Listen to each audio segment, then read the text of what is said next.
Well, good morning, Lakeside. It's Jeff Gruenwald, and even though the beard of the last 3 years is gone, it's still me. I hope you're having a fantastic day, and I thought today I'd bring you the Monday 5 by video. As you can see, I'm up at the Lakeside North property, and something kind of cool is happening behind me. You can see the main entrance doors. That's our main entrance at Lakeside. And the far side doors are being replaced today. We're replacing those with a wider set of doors that's going to be automated with a push button outside. And so for those that have mobility challenges, even those that are bringing in big deliveries into Lakeside, that's all going to be upgraded and improved at Lakeside. It's going to make our entrance that much better, and we are the recipients of a government grant to make that happen, especially for the sake of our seniors, those that have mobility challenges. So that's exciting, and thankful to the people in Lakeside that helped us design and put that project together. But I'm standing out here because I also wanted to show you something up behind that. You see our Lakeside steeple. You probably can't tell from here, but one day I was coming up to our Lakeside steeple and I thought, is it my imagination or is that steeple crooked? As it turns out, we've had some deterioration in the supporting wooden structures that hold that steeple up in the air, and we're actually going to be working to get that replaced, not replaced, but repaired this coming summer. And so that'll be happening shortly with some work happening from Conestoga Carpenters, some great Mennonites that are going to come and strengthen our steeple so it'll still continue to be that light on the hill that you'll see from far away that remind people that something good is going on here. We're also going to be getting some repairs done up on our roof of our church. I guess it's probably up that way somewhere. You know that we've had some leaking problems over the last few years, so that's something else that's being repaired this summer, and all good up here at Lakeside. And we do look forward to seeing you when you're able to come and rejoin us here at Lakeside.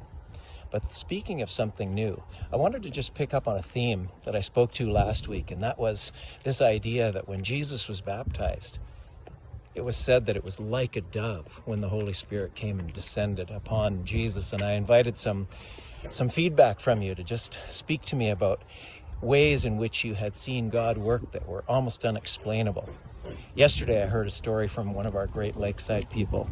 And this guy told me about how he'd been far away from God and was feeling like God was reaching out to him, but he wasn't sure what that was all about. And he told me the most crazy story about being in a bar and meeting this woman at this bar and feeling like there was a light shining over her head. And he's like, I know maybe it was just a light, but you know, God was speaking to me in that, and he was drawing me into this. And that had happened in his life 11 years ago.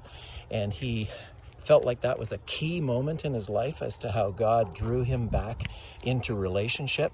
And I just thought, wow, that really blew my mind that God could do something like that. And it was one of those kind of unexplainable moments. I also received another message by an email from one of our Lakeside women who told me a story about how she'd been riding on a bus after going through an extensive treatment at a facility far away from Guelph. And as she was riding back in the bus, just reflecting on all that had happened in her life in the last number of days, she closed her eyes. And when she opened her eyes back up again, she said, I saw everything with new eyes, new colors. It was as if I had new eyes to see the world around me. And she said to me that that was the beginning of her journey back towards Jesus. And again, my mind was just blown as I thought, isn't that just like God? Just those one-of-a-kind ways in which he works in our life, in which you just can't put it down in a textbook, in which it just doesn't follow a formula and it doesn't fit into a neat and tidy box. It just got me excited, made me full of hope for the ways that God will work in my life and the ways that God will work in your life. I'm sure that if you wrote me, you would have a story, something like that. Isn't it just amazing how our God works? Be encouraged, friends. The world is full of challenges. The world is full of bad news. We know that. But also there is good news out there. And one of those ways we see good news is in those testimonies of ways that God has been at work. Friends, I look forward to seeing you sometime soon. The church is open for indoor services. The barn is starting in a couple of weeks. Lots of things to be thankful for. So I wish you the best on this day and hope to see you soon. Bye for now.